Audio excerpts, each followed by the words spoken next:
उत्तर प्रदेश में समाजवादी पार्टी के फैसले ने सियासत को नया मोड़ दे दिया है। सपा ने अब अपने पीडीए के फार्मूले को आगामी चुनाव के लिहाज से अपनी रणनीति को धार देने में लग गई है। पार्टी ने रविवार को विधानसभा में अपने नेता प्रतिपक्ष और मुख्य सचेत के नामों का ऐलान किया तो कई राजनीतिक पंडितों को चौंका दिया। दरअसल समाजवादी पार्टी विधायक माता प्रसाद पांडेय को विधानसभा में प्रतिपक्ष के नेता के तौर पर चुना गया, जबकि यह पद सपा प्रमुख अखिलेश यादव के सांसद चुने जाने के बाद विधानसभा की सदस्यता से इस्तीफा देने की वजह से रिक्त हुआ था। यानी सपा ने माता प्रसाद पांडेय के जरिए यूपी में ब्राह्मणों को साधने की रणनीति पर काम शुरू कर दिया है।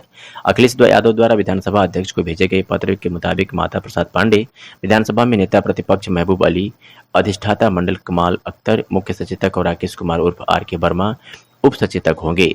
ऐसे में देखा जाए तो पीडीए के फार्मूले के तहत सपा ने हर वर्ग को साधने में कोई कोर कसर नहीं छोड़ी है। दोनों पार्टियों में अहम जिम्मेदारी है, लेकिन सबसे ज्यादा चर्चा नेता प्रतिपक्ष के लिए ब्राह्मण चेहरे को चुने जाने की हो रही है। हालांकि देखा जाए तो सपा से पहले बीएसपी इसी नाव की सवारी करती रही है।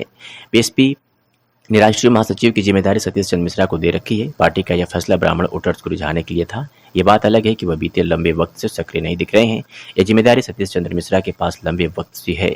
बीते 2 चुनाव की हार के बाद भी उनके पद पर अभी तक कोई आंच नहीं आई है। इससे बड़ी वजह मायावती का ब्राह्मण वोटर्स पर फोकस को माना जाता है, जबकि मनोज पांडे के बागी होकर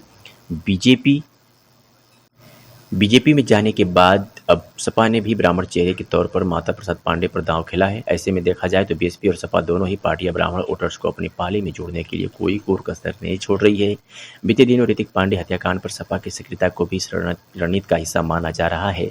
पार्टी के एक डेलीगेशन ने भी पीड़िता परिजनों से मिलने गया था। ऐसे में सपा पीडीए की रणनीति के तहत आगामी चुनाव की तैयारी में जुट गई है। खास बात यह है कि यूपी में ब्राह्मणों को बीजेपी का कोर वोटर माना जाता है और बीते चुनाव के दौरान यह हुआ वोट बीजेपी के पाले में जाता नजर आ रहा है। हालांकि ब्राह्मणों को यूपी में नजरअंदाज करने का आरोप बीजेपी पर लगते रहे हैं।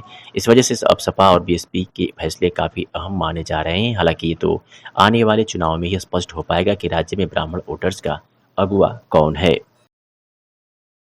ऐसे ही अपने शहरों की तमाम छोटी और बड़ी खबरों को देखने के लिए 365 दिन खबर चैनल को सब्सक्राइब करें और बेल आइकन दबाना बिल्कुल ना भूलें।